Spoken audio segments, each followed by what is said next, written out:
Welcome to all dear students. I study online में मैं नील सैनी आप सभी का एक बार फिर स्वागत करता हूं। तो हम चर्चा कर रहे थे अपने न्यूमेरिकल एनालिसिस के पार्ट के ऊपर, और न्यूमेरिकल एनालिसिस में अपन ने लास्ट क्लास में अपना जो चैप्टर नंबर 2 था उसको स्टार्ट किया था, जिसका नाम था अपने पास इंटरपोलेशन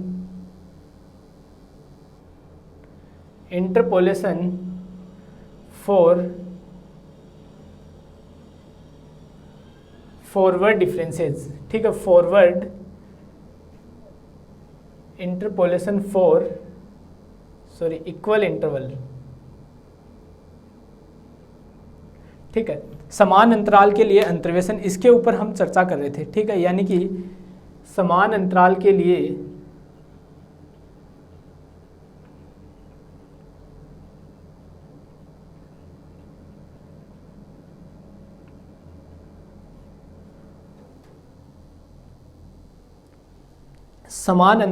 अंतर्वेशन, इसके ऊपर हम चर्चा कर रहे थे। ठीक है, और इसमें लास्ट क्लास में अपन ने देखा था जो न्यूटन ग्रेगोरी फॉर्मूला है उसके बारे में। ठीक है, न्यूटन ग्रेगोरी फॉर्मूला अपन ने फॉरवर्ड इंटरपोलेशन के लिए देखा था, जिसको अपन ने लिखा था Pnx बराबर Fx बराबर Fa plus del Fa upon H x minus a plus del 2 Fa upon factorial 2h square x minus a x minus h dash dash del n Fa upon factorial n h की power n x minus a minus h dash dash x minus a minus n minus 1h। ये अपन ने last class में discuss किया था और इसको अपन ने proof भी किया था। ठीक है, ये आपको डायरेक्ट याद भी रखना है। ठीक है, ये अलग अलग फॉर्म में भी लिखा जाता है। जैसे आप fx की जगह अगर ux लिखते हो तो ये क्या हो जाएगा ua, जहाँ जहाँ fa है वहाँ क्या लिखा जाएगा ua लिखा जाएगा। अगर आप इसको yx लिखते हो तो जहाँ जहाँ ये है वहाँ y, इस प्रकार से आप इसको लिख सकते हो। क्लियर सभी स्टूडेंट को? अब हम आज की क्लास में आगे बढ़ेंगे और बात करेंगे इसके क्वेश्चंस के ऊपर। ठीक है, इसके क्वेश्चंस किस प्रकार से सोल्व करते हैं। क्वेश्चन सोल्व करने के लिए मैंने आपको फॉरवर्ड टेबल, जो फॉरवर्ड डिफरेंस टेबल बनाना आपको सिखाया था चैप्टर नंबर 1 में। आई होप वो सभी स्टूडेंट को ध्यान में होगी, याद होगी कि किस प्रकार से हम फॉरवर्ड डिफरेंस टेबल या बैकवर्ड डिफरेंस टेबल का निर्माण करते हैं, उसको बनाते हैं। ठीक है, तो चलते हैं, हम क्वेश्चन लेते हैं। क्वेश्चन स्टार्ट करने से पहले मैं बता देता हूँ कि आई स्टडी ऑनलाइन ऐप पे कंटिन्यू रूप से आपकी फिजिक्स, केमिस्ट्री, मैथ की तीनों क्लासेस चल रही हैं। रेगुलर आपको 3 क्लासेस वहाँ पे प्रोवाइड करवाई जाती है। लिंक आपको डिस्क्रिप्शन में दिया हुआ है, वहाँ से उस लिंक पे क्लिक करके आप ऐप डाउनलोड कर सकते हो। उसको ज्वाइन करने का 181 रुपीज़ चार्ज रहेगा, और उसमें आपको एग्ज़ाम कंप्लीट होने तक चाहे जितनी बार आप क्लासों को अटेंड कर सकते हो, जिसमें कंप्लीट कोर्स आपको करवाया जाता है। ठीक है, और साथ में जो फिजिक्स के, जो केमिस्ट्री, बॉटनी, जूलॉजी है, उसकी भी कंटिन्यू रूप से क्लासें वहाँ चल रही है। अब हम आज की क्लास में आगे बढ़ते हैं, बात करते हैं हम इसके क्वेश्चंस की। तो क्वेश्चन किस प्रकार से पूछे जाते हैं, ध्यान से देखना। यूज न्यूटन ग्रेगोरी, पहले ये मिटा देते हैं इसका फॉर्मूला। ये फॉर्मूला सभी को याद रखना है, बिना फॉर्मूले के आप क्वेश्चन नहीं कर पाओगे।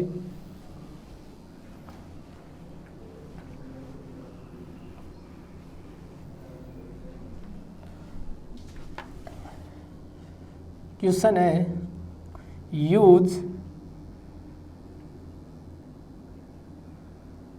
न्यूटन ग्रेगोरी फॉर्मूला,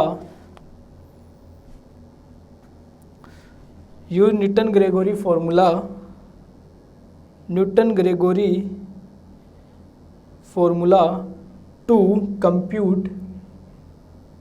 ये देखो, use Newton forward interpolation formula है, ध्यान रखना, मैंने फॉरवर्ड इंटरपोलेशन हटा दिया। ठीक है, वो मत भूल जाना। To compute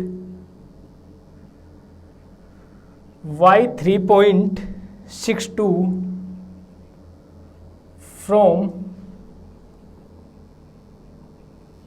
following table. आपको एक टेबल दी हुई है। ठीक है, x है 3.60, 3.65, 3.70 और 3.75। ठीक है, साथ में आपको y का मान दिया हुआ है इसमें 36.598, 38.475, 40.447, 45.42.521। ठीक है, 42.521, 40.447, 38.475 एंड 36.598। ये आपको डिफरेंस टेबल दी हुई है। ठीक है, ये आपको एक टेबल दी हुई है। इससे हमें क्या निकालना है? हमें निकालना है y 3.62, यानी कि इन दोनों के बीच की वैल्यू हमें फाइंड करनी है। ठीक है, इन दोनों के बीच की वैल्यू हमें फाइंड करनी होगी। क्लियर? ये कहानी सभी स्टूडेंट को समझ में आई होगी। इसका सॉल्यूशन देखना, तो सबसे पहले यहाँ से देखो एक का मान तो मुझे दिया हुआ है। ठीक है, एक का मान मेरे पास दिया हुआ है। एक का मान का मतलब जो सबसे पहले वाली वैल्यू है, सबसे पहले वाली वैल्यू कौन सी है? 3.60 है। h की वैल्यू, h का मतलब होता है इन सबके बीच का डिफरेंस, वो कितना है? 0.05 है। ठीक है, डिफरेंस कितना है? 0.05 है। क्लियर? अपने पास फॉर्मूला होता है x बराबर a प्लस एच यू होता है। ठीक है, ये बताया था। x का मान क्या होगा जो मुझे फाइंड करना है? मुझे क्या फाइंड करना है? 3.62। ये आपके पास x का मान जो फाइंड करना है वो होगा, तो 3.62 आपके पास क्या होगा? x का मान होगा 3.62। तो ये सारी वैल्यूज आप इसमें रखो, यानी कि u बराबर आपके पास होगा x minus a upon H. ठीक है, तो u बराबर x का मान है 3.62 माइनस a का मान है 3.60 अपॉन h का मान है 0.05। ठीक है, तो कितना बचेगा यहाँ से आपके पास? इसमें से ये घटाओगे आप 3.62 में, तो मेरे ख्याल से आपके पास बचेगा 0.02 अपॉन 0.05। क्लियर सभी स्टूडेंट को? तो यहाँ से 2/5 इसमें भाग दोगे तो आपको मिलेगा 0.4, यानी कि आपके पास u का मान कितना आ गया सर? 0.4 आ गया। ठीक है, अब आपको क्या बनानी है? एक डिफरेंस टेबल बनानी है। ठीक है, ये ऊपर वाला मैं मिटा देता हूँ, सिर्फ u का मान में रख लेता हूँ। ठीक है, यहाँ तक आप नोट कर सकते हो। ठीक है, यहाँ से एक बार मैं मिटा रहा हूँ ताकि अपनी जो टेबल है वो सही तरीके से बन जाए। तो सर u का मान मुझे क्या मिला? 0.4 मिल गया। अब बाकी मिटा देते हैं। अब चलते हैं आगे। तो देखना, सबसे पहले लिखा जाता है x, फिर लिखा जाता है यहाँ से yx यानी कि fx, फिर लिखा जाता है यहाँ पे डेल yx, फिर डेल 2yx, फिर डेल क्यूब yx। ठीक है, तो x का मान कितना है आपके पास? x का मान सबसे पहले 3.60, इसके आगे मेरे पास yx है 36.958। क्लियर सभी स्टूडेंट को? फिर ये हम एक लाइन खींचते हैं। क्लियर सभी को? फिर एक लाइन हम खाली छोड़ते हैं, याद आ रहा होगा। ठीक है, फिर वापस हम अगली वाली वैल्यू लिखते हैं 3.65, इसके नीचे है 38.475, फिर एक लाइन खाली छोड़ दो। फिर अगली वाली लाइन में लिखते हैं अपन 3.70, तो 3.70 के नीचे कितना है आपके पास? 40.447, फिर एक लाइन खाली छोड़ दो, फिर एक लाइन खींचो, तो इसके नीचे लिखोगे आप 3.75, 42.521। क्लियर सभी स्टूडेंट को?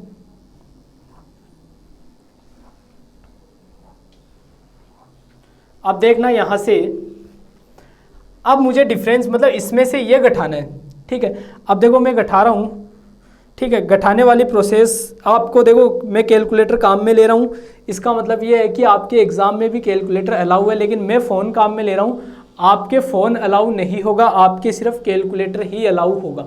ठीक है, कैलकुलेटर जो बड़ा वाला साइंटिफिक कैलकुलेटर आता है ना, जिसमें ये वाले नंबर शो होते हैं, ठीक है, दिख रहे होंगे जो बड़ा वाला कैलकुलेटर आता है, ठीक है। तो आपको फ़ोन ले जाने की इजाज़त नहीं होगी, आपको इजाज़त होगी सिर्फ और सिर्फ कैलकुलेटर ले जाने की। कैलकुलेटर अलाउ रहता है न्यूमेरिकल एनालिसिस के पेपर में, ये चीज़ ध्यान में रखना, क्योंकि जो कैलकुलेशन करने में टाइम लगता है, ठीक है, इसलिए मैं भी कैलकुलेटर ही काम में ले रहा हूँ। 38.475 माइनस 36.598, ठीक है, तो रिजल्ट आएगा 1.877। अब इसमें से ये घटाओ, ये है 0.447 माइनस 38.475 इक्वल में रिजल्ट आएगा यहाँ से 1.972। उसके बाद इसमें से ये घटाओ, यानी कि 42.521 माइनस 40.447, तो आपके पास रिजल्ट आएगा 2.074। अब इनका डिफरेंस निकालो, यानी कि 1.972 माइनस 1.877, ये बचेगा आपके पास 0.095, फिर 2.074 माइनस 1.972, ये मिलेगा आपको 0.102। उसके बाद ये निकालो, यानी कि 0.102 माइनस 0.095, ये मिलेगा आपको 0.007, ठीक है। ये आपकी डिफरेंस टेबल बन गई।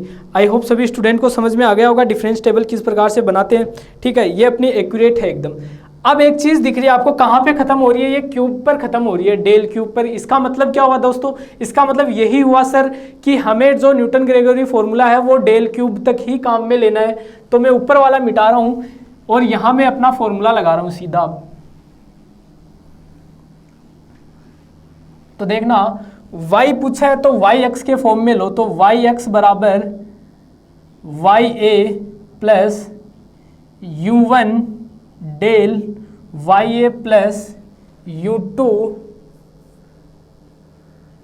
Del 2 ya upon factorial 2 plus u3 upon factorial 3 del cube ya, ठीक है। और अपॉन में जो h का मान तो लेना नहीं है क्योंकि अपन u काम में ले रहे हैं, ठीक है। अब इसको थोड़ा सा मॉडिफिकेशन कर लो, ठीक है, मतलब क्यूब तक काम में लेना है। ये चीज़ तो समझ में आ गई होगी सभी स्टूडेंट को कि क्यूब तक ही क्यों काम में लेना है। अब देखना, वाई एक्स बराबर वाई ए प्लस u1 का मतलब u ही होता है, तो डेल वाई ए प्लस u2 का मतलब u into U minus 1 del 2 Y A upon factorial 2 plus U cube बट्टा फैक्टोरियल 3। यू क्यूब ये ब्रैकेट में लिखना है, इसका मतलब होता है u इंटू यू माइनस 1 और u minus 2 del cube y a, ठीक है। सारी वैल्यूज़ मेरे पास पड़ी है, मैं इस फॉर्मूले में पुट करता हूँ। तो u का मान तो मेरे पास कितना है, 0.4 है। तो देखना, वाई एक्स बराबर वाई ए का मान ये रहा 36.598 प्लस u का मान 0.4, डेल वाई ए डेल ये रहा, पहली वैल्यू कौन सी है 1.877, तो इंटू 1.877, फिर प्लस u का मान 0.4 और 0.4 में से 1 घटाओगे तो माइनस का 0.6 बचेगा सर, ठीक है, माइनस का बचेगा।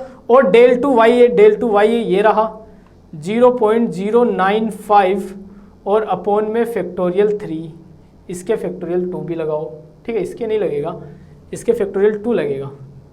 फिर प्लस ये वापस वही चीज़ 0.4 माइनस का 0.6, अब ये माइनस का 1.6 बच जाएगा, ठीक है, तो माइनस का 1.6 और डेल क्यूब वाई ए कितना है 0.007 अपॉन फैक्टोरियल 3। इनको क्या करना, आप कैलकुलेट करना है, ठीक है, इसको क्या करना, आप कैलकुलेट करना है। कैसे करोगे कैलकुलेट, कैलकुलेटर आपके अलाउ रहता है एग्जाम में, ठीक है, कैलकुलेटर ले जाना, ठीक है। लेकिन साइंटिफिक कैलकुलेटर जो आता है ना, जो जिसके बहुत सारे बटन आते हैं, ठीक है, जिसके बहुत सारे बटन आते हैं, वही कैलकुलेटर आपको काम में लेना है। ये नहीं कि कोई भी कैलकुलेटर उठा के लेके कि सर ने बोला था, वहाँ जाके बोलो कि हमारे सर ने बोला था, कि आई स्टडी ऑनलाइन वाले सर ने बोला था कि कैलकुलेटर ले जाना है, ये नहीं बोला कि कौन सा ले जाना है, ठीक है। अब भी बोल रहा हूँ कि साइंटिफिक कैलकुलेटर ले जाना है जिसमें बहुत सारे बटन होते हैं, साइन थीटा कोस थीटा, जिनमें सारी वैल्यूज़ आप निकाल सकते हो।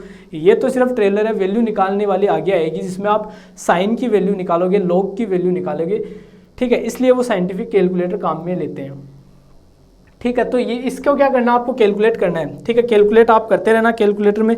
मैं डायरेक्ट इसकी वैल्यू लिख रहा हूँ, ठीक है, डायरेक्ट आंसर लिख रहा हूँ। आंसर आपको मिलेगा यहाँ से, देखो इसकी वैल्यू 3 ये मिलेगी, इससे जस्ट आगे वाला मिलेगा आपको 0.7508, फिर मिलेगा माइनस का 0.0114, फिर प्लस का 0.000448 ये मिलेगा।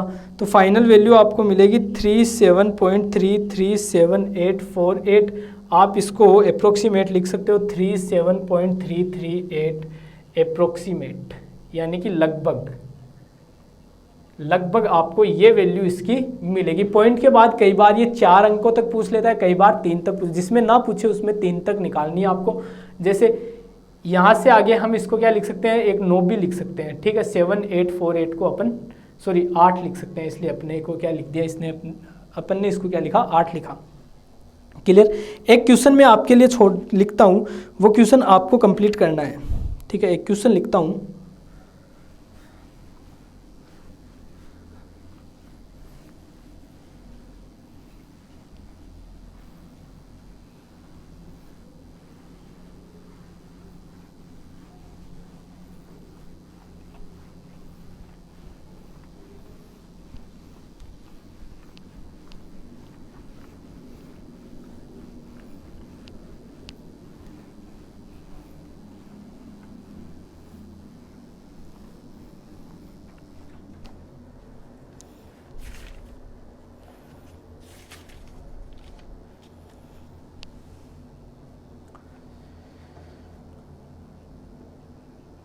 गिवन, ये नहीं है क्वेश्चन आपके लिए लिख रहा हूँ। Use Newton formula for intervention, वही चीज़ है, न्यूटन इंटरपोलेशन फॉर्मूला यूज करना आपको। Find the Newton Gregory formula use करना है। Find the net premium, find the net premium at the age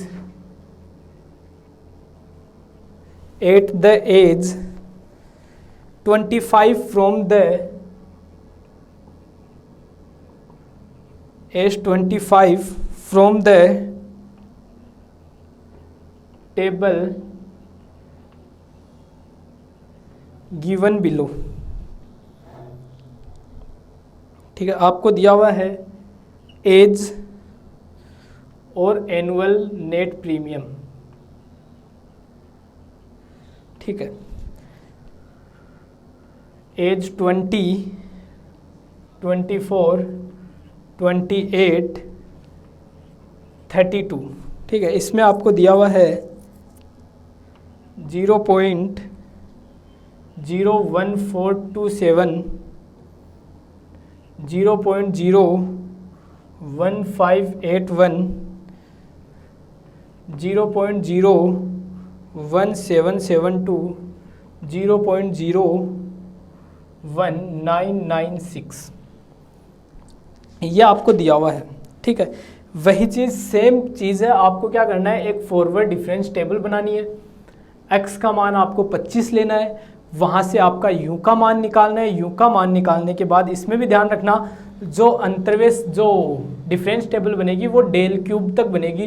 तो सेम फॉर्मूला पीछे वाले क्वेश्चन की तरह ही इसको करना है, कोई भी चेंज इसमें नहीं होगा, नो चेंज, यानी कि चेंज इसमें 0 रहेगा, ठीक है। किसी प्रकार का कोई चेंज इसमें नहीं होगा, ठीक है। अब हम आगे बढ़ते हैं, एक अगला क्वेश्चन लेते हैं।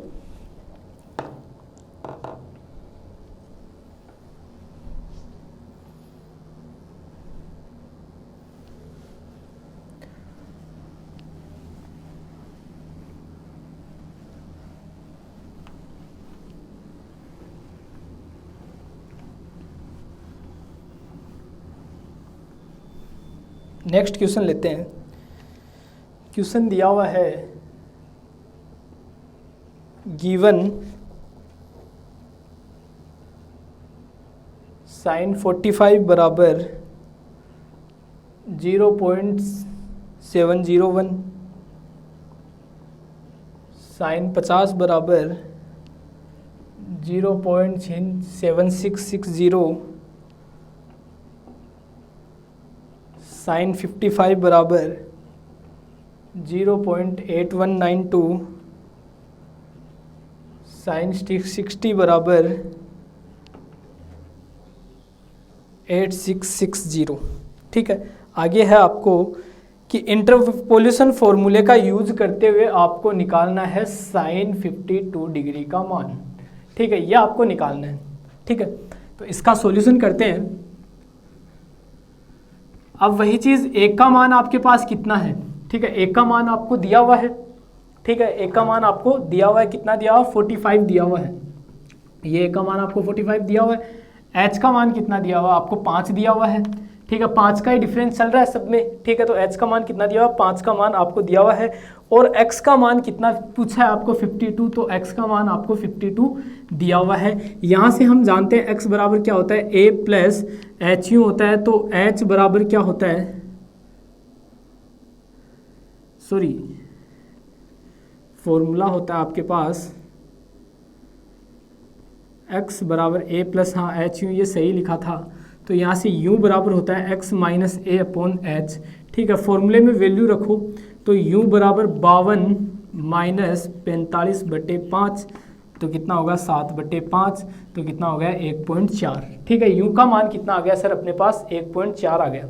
ठीक है, u का मान 1.4 आ गया। अब अपन क्या करते हैं? अपनी फॉरवर्ड डिफरेंस टेबल बनाते हैं। इसके लिए मैं सब कुछ साफ कर देता हूँ, इसको मिटा देता हूँ, सिर्फ u का मान लिख लेता हूँ। ये दो मान नहीं मिटे कुछ भी। ठीक है, तो u का मान तो मेरे पास कितना आया? 1.4 आया। ठीक है, इसको लिख लेते हैं। अब मैं टेबल बनाता हूँ। ठीक है, यहाँ तो मैं लिखता हूँ x, यहाँ लिखता हूँ मैं fx। ठीक है, x मेरे पास कितना है? साइन 45 मान लो या सिर्फ 45 मान लो, एक ही बात है। ठीक है, 45 मानते हैं तो 45 पे मान कितना है? 0.071। ठीक है, ये एक लाइन खींच देते हैं। ठीक है, यहाँ आ जाएगा डेल एफ एक्स, यहाँ डेल 2 एफ एक्स और यहाँ डेल क्यूब एफ एक्स। ठीक है, ये लाइन छोड़ दो खाली। फिर ये 50 डिग्री, 50 पे आपको मान दिख रहा है 0.7660। फिर ये लाइन छोड़ दो। फिर 55 पे दिख रहा आपको 0.8192। फिर एक लाइन खाली छोड़ दो। फिर 60 पे आपको दिख रहा है 0.8660।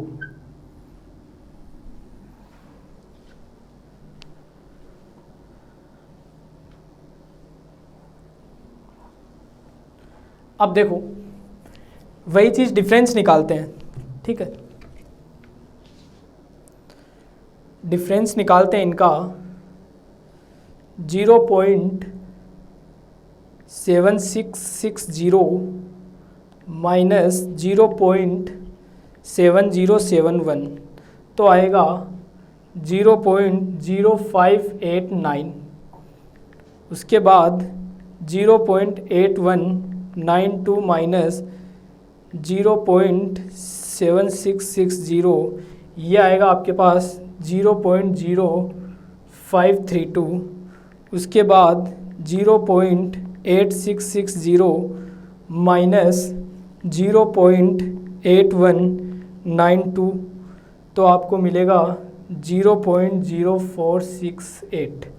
क्लियर सभी को? आगे बढ़ते हैं। 0.0952 माइनस 0.0589 इक्वल्स टू, ये मिलेगा आपको 0.0003। उसके बाद 0.0468 माइनस 0.0589 532, ये मिलेगा आपको माइनस का 0.0064 और अंतिम वाला देखना माइनस 0.0003, ये मिलेगा आपको माइनस का 0.0067। ये क्या मिल जाएगी आपको, डिफरेंस टेबल मिल जाएगी। ठीक है, एक सेकेंड, अपन थोड़ी सी मिस्टेक कर गए इसमें, ये 525, ये 64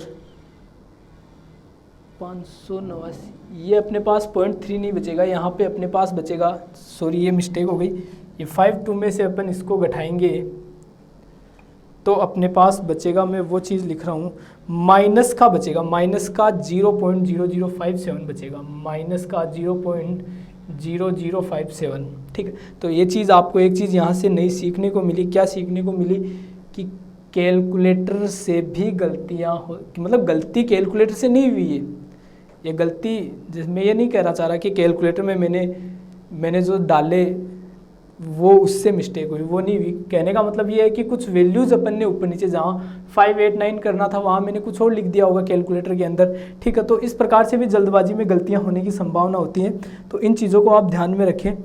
तो माइनस का 0.00 ये अपने पास रिजल्ट आएगा। ठीक है, ये अपने पास रिजल्ट आएगा।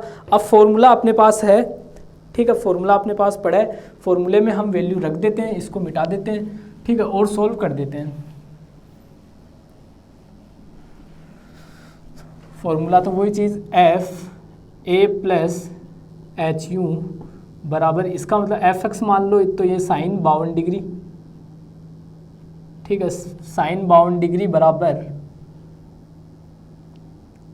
FA का मतलब कितना है 0.701 plus del F U into del F U का मान कितना है 1.4, डेल एफ का मान कितना है 0.0589, फिर plus u into U minus 1, तो 1.4 और 0.4 और ये हो जाएगा माइनस का 0.0057, फिर प्लस फिर u इंटू मतलब 1.4 u माइनस 1 मतलब 0.4, फिर u माइनस 2 मतलब 0 माइनस का 0.6 इंटू 0 माइनस का 0.0007। ठीक है, इसको सोल्व करना, इसको कैलकुलेट कर लेना। ठीक है, और एक चीज़ रह गई बटे में, ये फैक्टोरियल 0, ये फैक्टोरियल 1, तो इसके नीचे फैक्टोरियल 2, इसके नीचे फैक्टोरियल 3 यानी कि 6। ठीक है, इसको क्या करना, आप कैलकुलेट करना है। कैलकुलेट करने के बाद जो वैल्यू आएगी, मैं फाइनल वैल्यू लिख रहा हूँ, वो आएगी 0.780032 यानी कि 0.788 अप्रोक्सीमेट आप इसको लिख सकते हो। ये क्या होगा, आपका इस क्वेश्चन का फाइनल आंसर होगा, फाइनल रिजल्ट होगा। आई थिंक क्वेश्चन का पार्ट आपको समझ में आ गया होगा। अब एक क्वेश्चन मैं आपके लिए लिख रहा हूँ, वो क्वेश्चन आपको करना है। ठीक है, अब एक क्वेश्चन मैं आपके लिए लिख रहा हूँ,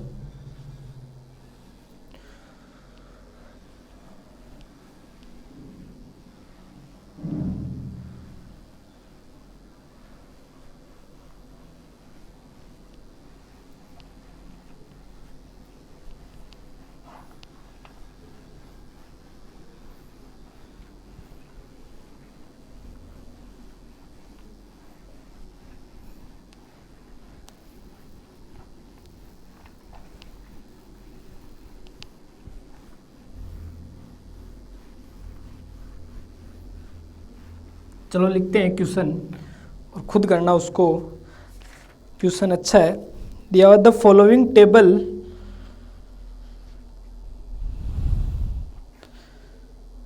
टाउन ड्यूरिंग द, आपको 6 गणनाओं में लास्ट 6 बार क्या हुई, एक शहर की या एक गांव की, जिसकी भी है, उसमें क्या किया गया, एक शहर की जनसंख्या की गिनती की गई, मतलब कितनी पॉपुलेशन है उसकी काउंटिंग की गई।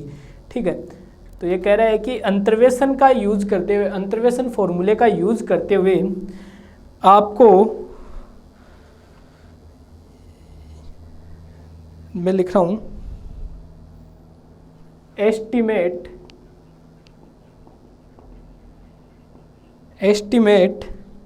using any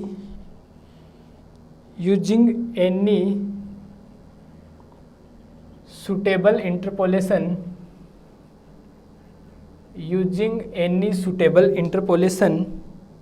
formula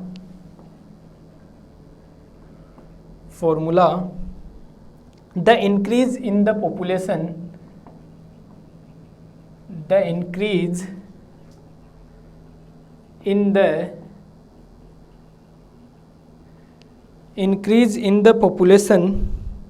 during the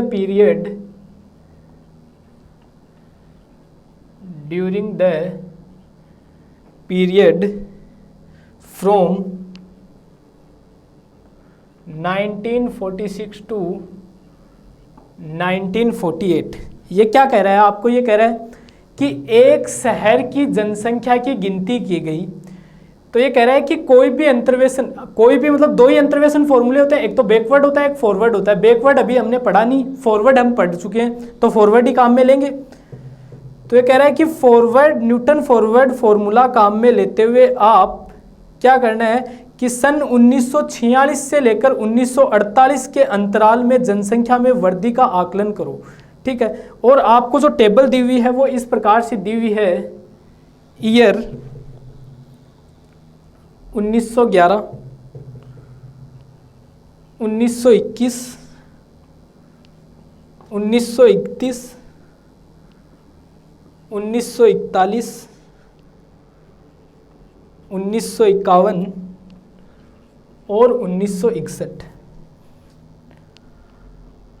population दी हुई है हजारों में, ध्यान रखना। 1911 में 12,000 थी, 1921 में 15,000 थी, 1931 में 20,000 थी, 1941 में 27,000 थी, 1951 में 39,000 थी, 1961 में 52,000 थी। क्लियर सभी स्टूडेंट को? ये जनसंख्याएं आपको दी हुई है। क्लियर सभी स्टूडेंट को? ये क्या कह रहा है? ये कह रहा है कि आप सन 1946 से 1948 के बीच में जो इंक्रीमेंट हुआ ना, जो जनसंख्या बढ़ी है, उसको ज्ञात करो। तो ये कैसे फाइंड हो गया? और कई स्टूडेंट सोच रहे हैं कि सर ये थोड़ा सा अटपटा क्वेश्चन हो गया, थोड़ा अलग हो गया। अरे अटपटा अलग कुछ नहीं है, सीधी सी कहानी इसमें दिख रही है आपको। कैसे? मैं क्या करूंगा, सबसे पहले जनसंख्या निकालूंगा 1946 में कितनी थी, फिर मैं जनसंख्या निकालूंगा 1948 में कितनी थी, फिर मैं 1948 वाले में से 1946 घटा दूंगा, 1946 की जनसंख्या घटा दूंगा, तो एग्जैक्ट में मुझे पता चल जाएगा कितनी इंक्रीज हुई है।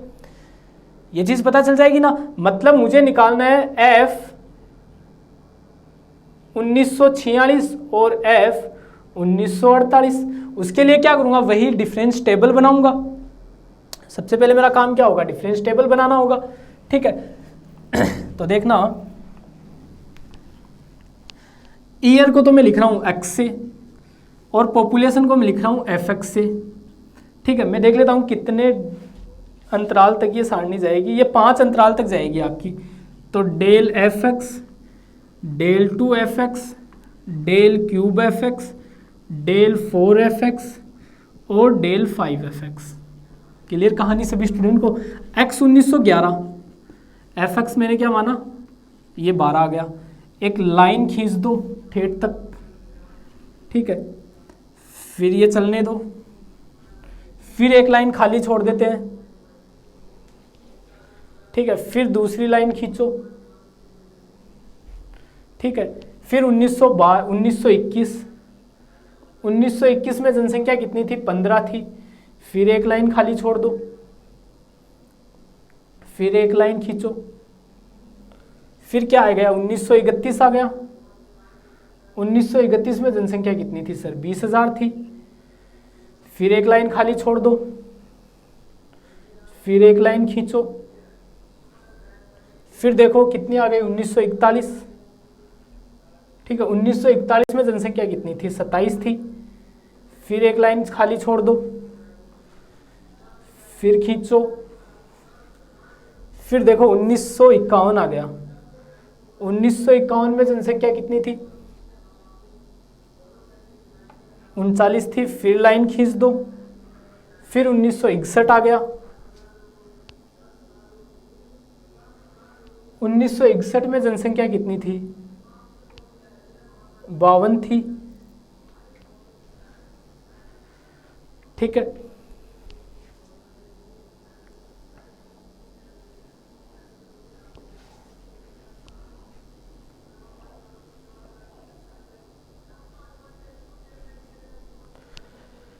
ये इतना काम तो हो गया, जोर वाला था टेबल बनाने में। अब करते हैं फॉरवर्ड, मतलब इस अंतराल निकालते हैं। 15 में से 12 गया, 3 बचा, 5 बचा, 7 बचा, 12 बचा और 12 बचा, सॉरी 13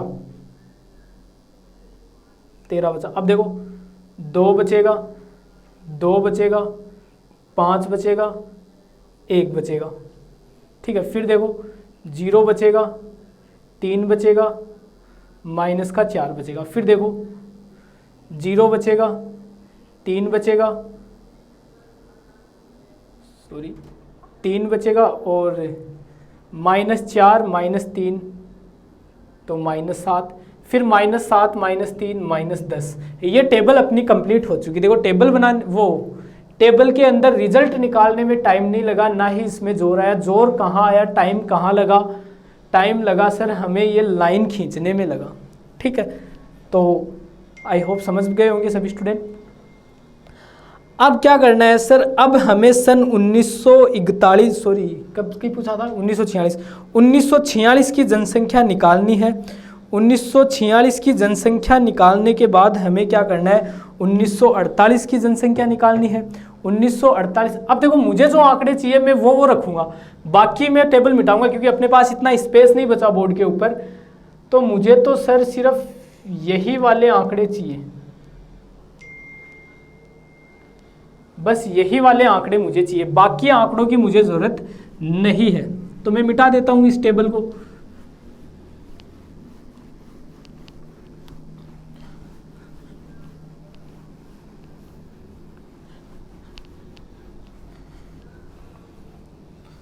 अब देखो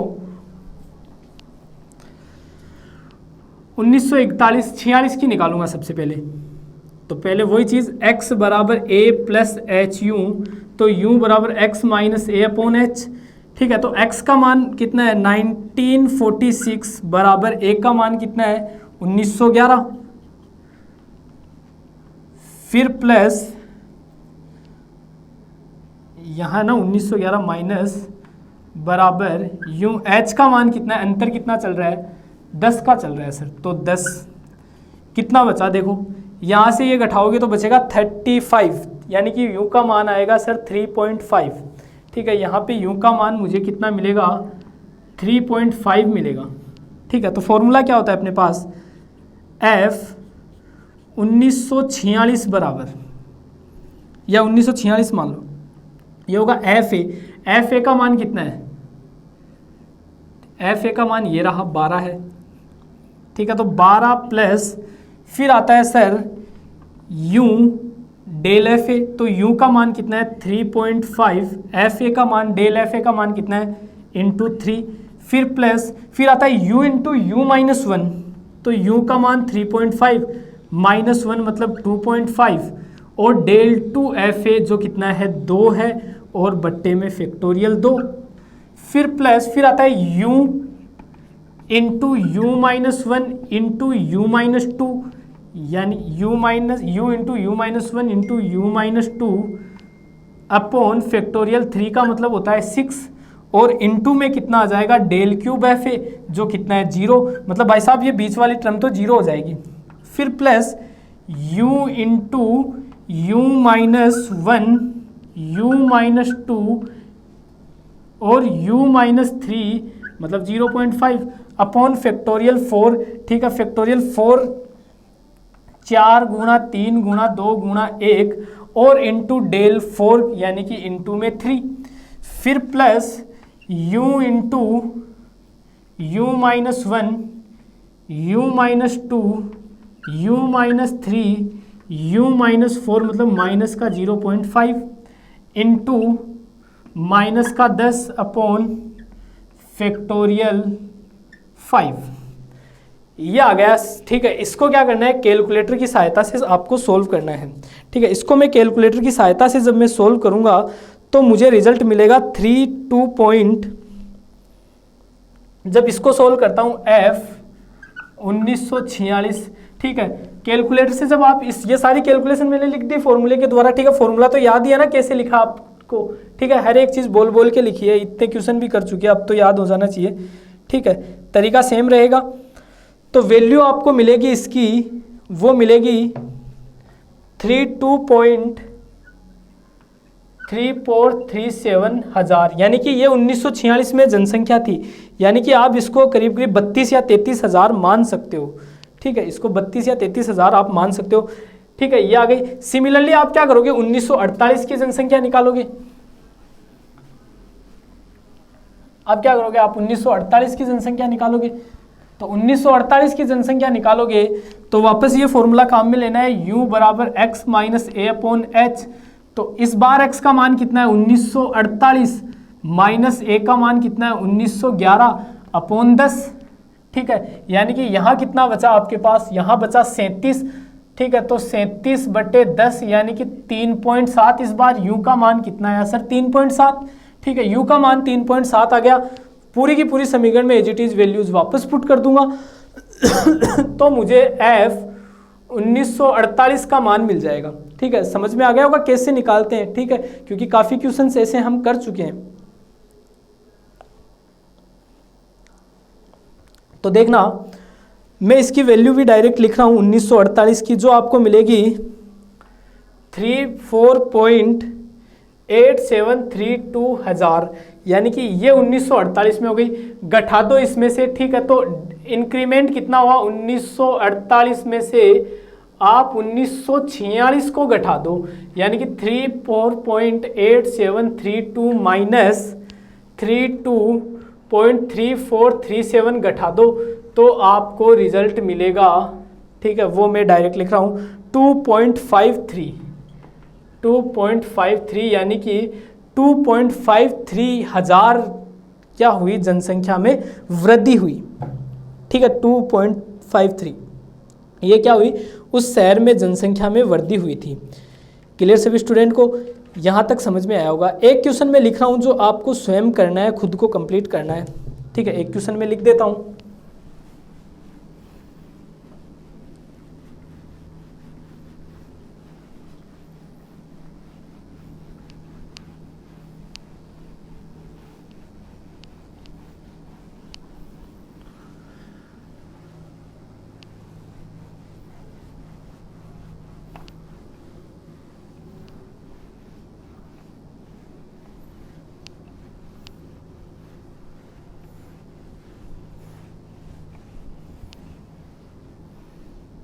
क्वेश्चन लिख रहा हूँ एक, जनसंख्या के ऊपर ही है question.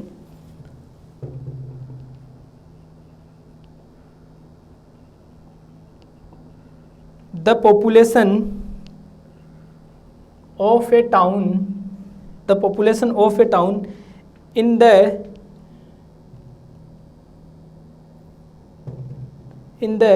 decennial town in the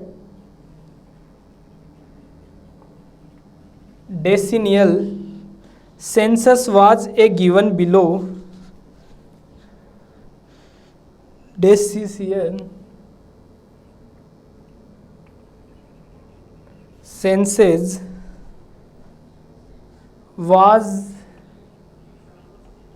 as given below. Estimate the population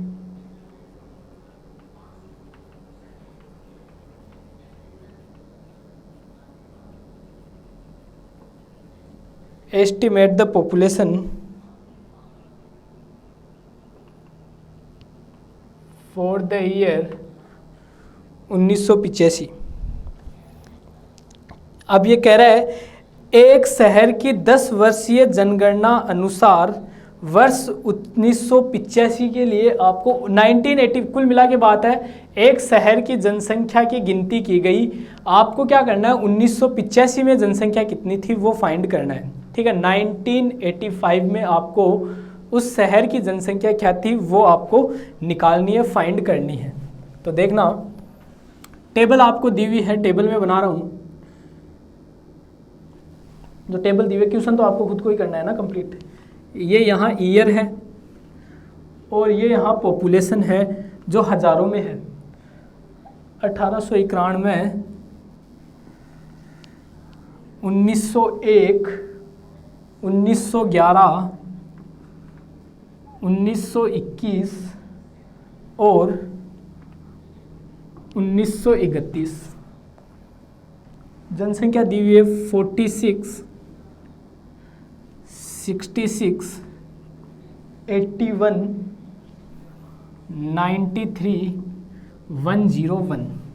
ये आपको आंकड़े दिए हुए हैं। आपको 1985 की जनसंख्या निकालनी है, यानी कि इसके बीच की, ठीक है। वही इंटरपोलेशन फॉर्मूला आपको काम में लेना है, ठीक है। तरीका वही है, सेम, कोई भी चेंज नहीं होगा, एज इट इज।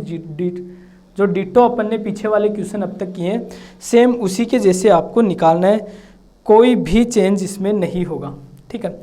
आगे बढ़ते हैं हम। अब एक अच्छा सा क्वेश्चन मैं और ढूंढता हूँ।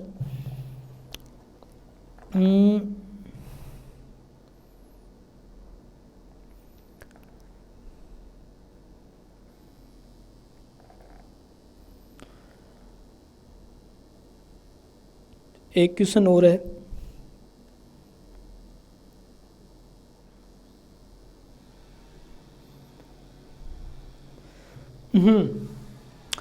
एक क्वेश्चन और मिला है, अच्छा क्वेश्चन है, ठीक है। खुद ही करना है इसको, मैं थोड़ा सा हिंट दे दूंगा आपको, ठीक है। इसको खुद ही करना।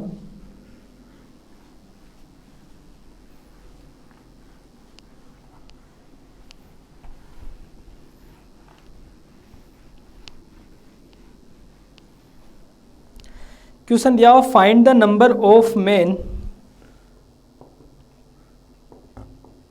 Find the number of man getting wages between, getting wages between RS 10 and RS 15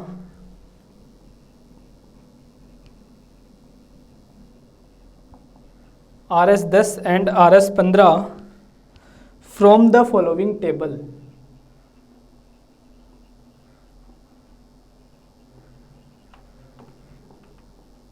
from the following table. Table आपको दी हुई है, wages rupees, number of person, number of person यानी कि 0 से 10, उसके बीच में है 9 व्यक्ति, 10 से 20 के बीच में है 30 व्यक्ति, 20 से 30 के बीच में है 35 व्यक्ति और 30 से 40 के बीच में है 42 व्यक्ति। ये क्वेश्चन आपको दिया हुआ है।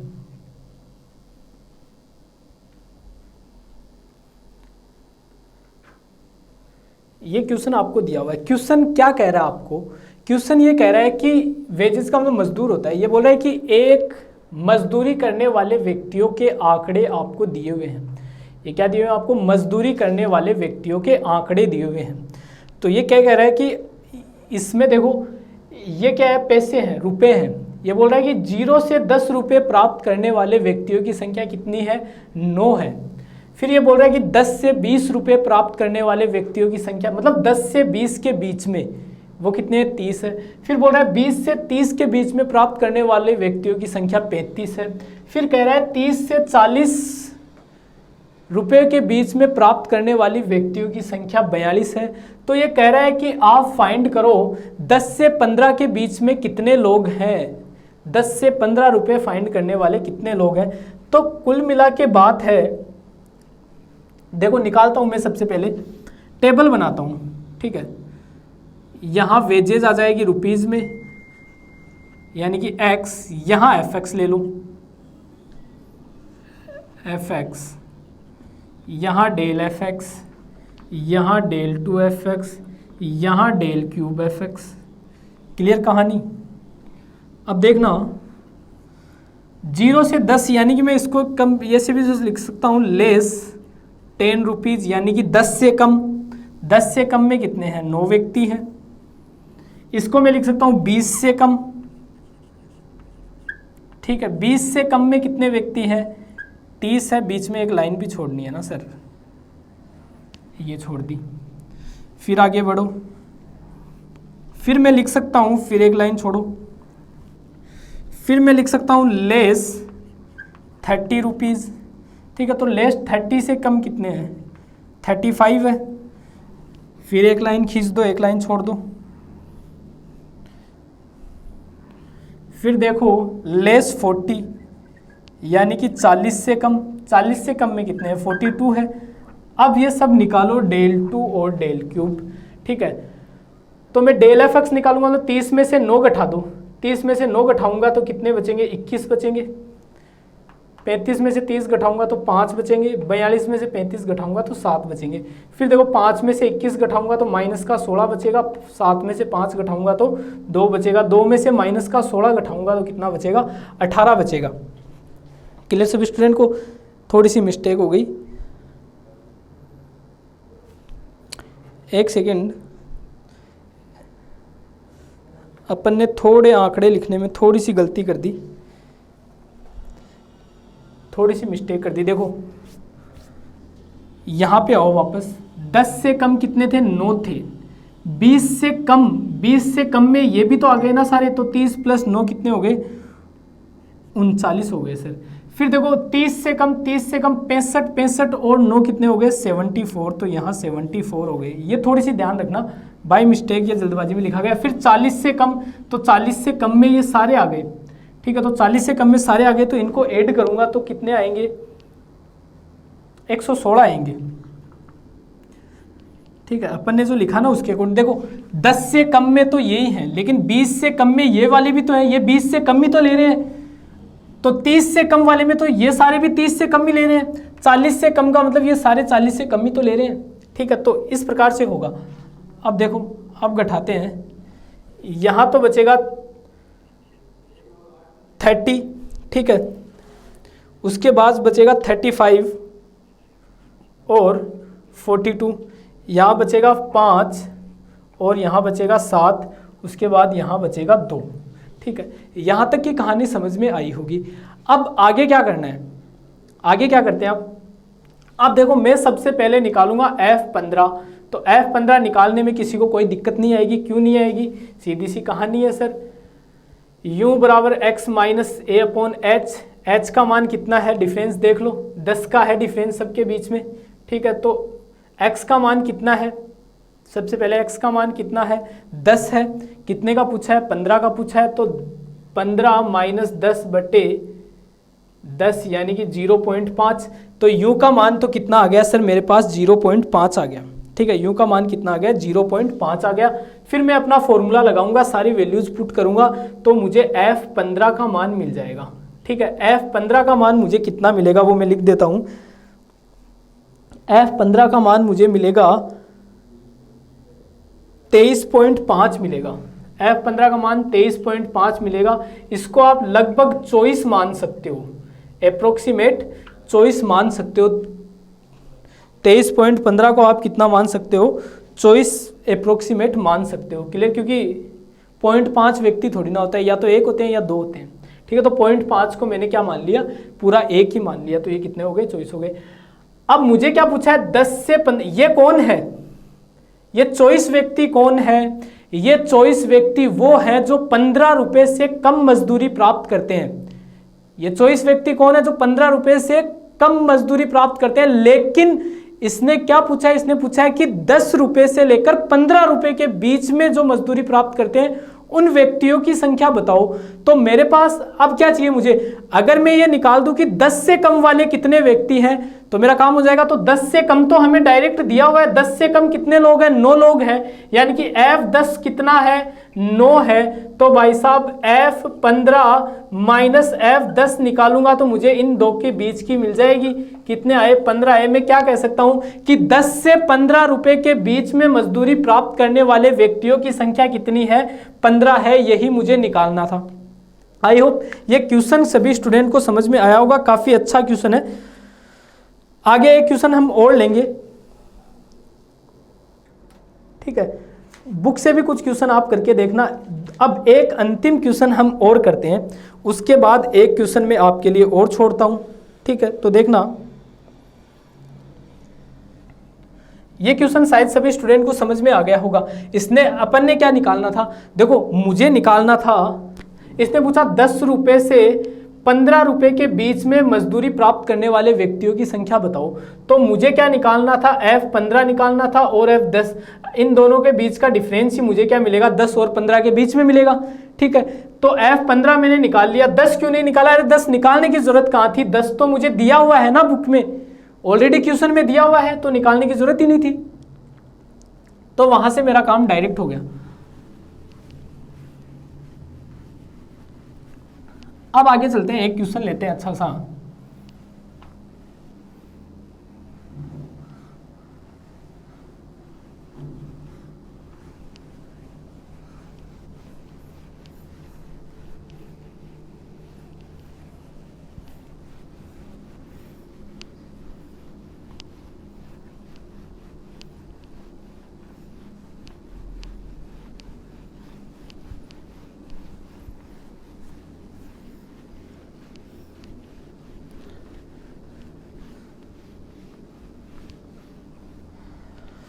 लेते हैं अगला question.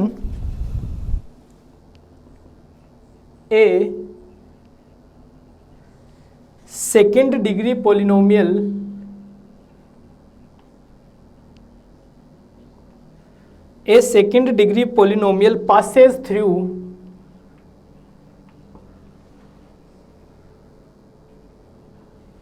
passes through 0 1 1 3 2 7 and 3 13, find the polynomial।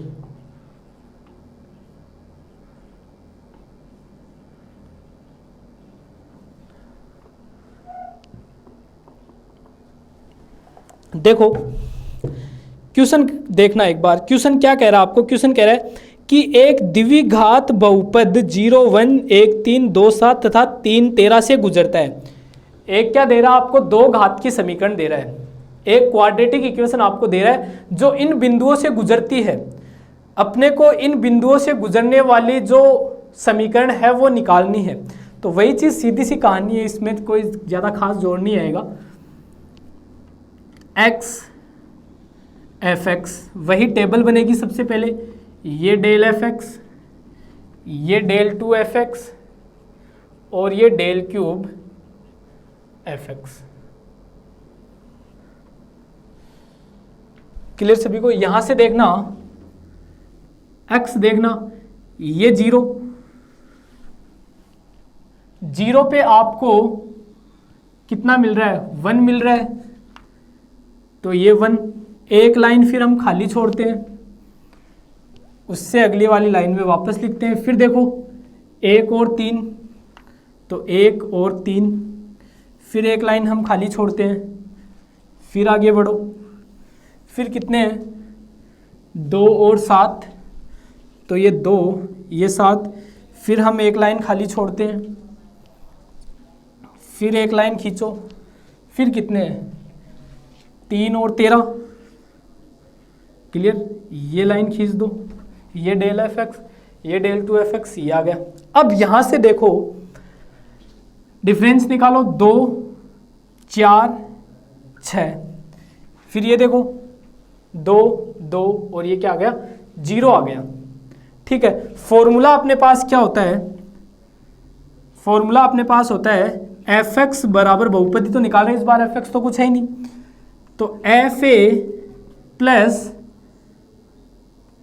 Del fa और साथ में u प्लस u2 बटा फैक्टोरियल 2, और h का मान 1 है वैसे ही, अपॉन h तो वो तो हट जाएगा, या इसको अपन लिखते हैं x माइनस 1, x माइनस ए होता है, ठीक है। तो x माइनस 1 प्लस u2 यानी कि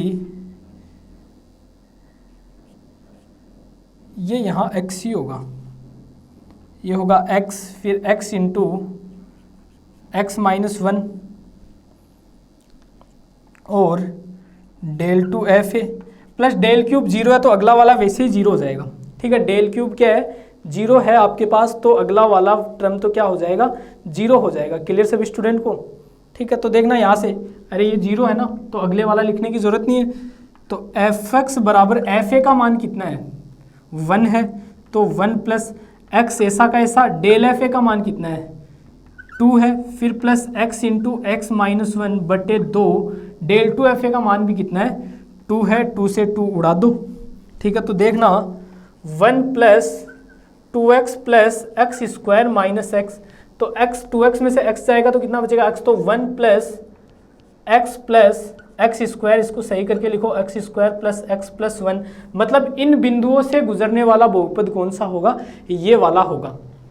आई थिंक क्वेश्चन सभी स्टूडेंट को समझ में आया होगा, काफ़ी अच्छा क्वेश्चन है, ठीक है। अब हम आगे बढ़ते हैं, एक बार इस क्वेश्चन को दोबारा समझो, ये टेबल में किसी को दिक्कत नहीं है, ये हम जानते हैं न्यूटन अंतर्वेशन फॉर्मूला होता है, ठीक है। ये फॉर्मूला अपन ने काम में ले लिया, ठीक है। काम में लेने का h का मान अपने पास 1 दिया हुआ है, ठीक है। तो ये फॉर्मूला अपन ने काम में ले लिया, वैल्यू रख दी, ठीक है, और कुछ नहीं किया। आगे एक अंतिम क्वेश्चन है जो मैं आपके लिए छोड़कर जा रहा हूँ, वो इस same as it is question है, इसी फॉर्मूले से करना है और इसी तरीके से करना है, क्योंकि क्वेश्चन सेम है, क्वेश्चन की लैंग्वेज सेम है।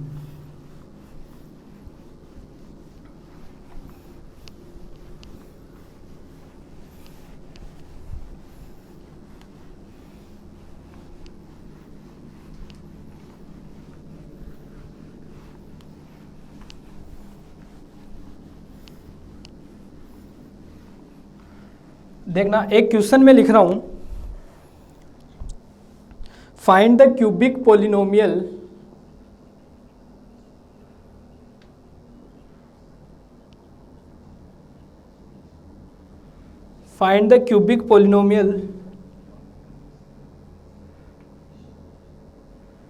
which takes the following values x 0 1 2 3 fx 1 0 1 और 10, ठीक है। आपको निकालनी है उस बहुपद का मान, बहुपद निकालना है, और बहुपद जो आएगा वो आएगा x cube minus 2x square plus 1, ये इसका आंसर होगा। एज इट इज़ जो क्वेश्चन हमने किया था अभी जस्ट उसी की तरह करना है आपको। अब आगे इसमें ये वाले पार्ट, जो फॉरवर्ड वाला पार्ट है वो कंप्लीट होता है। फॉरवर्ड वाले पार्ट में इसके अलावा और कुछ भी नहीं बचता, ठीक है। जो फॉरवर्ड वाला पार्ट है उसमें इसके अलावा और कुछ भी नहीं बचता। आगे आता है, इसमें नेक्स्ट आता है अपना बैकवर्ड डिफरेंस इंटरपोलेशन, यानी कि पश्चांतर अंतर्वेशन, ठीक है। अगले क्या आता है अपना, बैकवर्ड आता है। तो बैकवर्ड के ऊपर हम बारीकी से डिस्कशन करेंगे अपनी अगली क्लास में, उसके क्वेश्चंस भी करेंगे और उस फॉर्मूले को भी पढ़ेंगे। तो मिलते हैं अपनी नेक्स्ट क्लास में, तब तक के लिए आपका दिन शुभ रहे, धन्यवाद।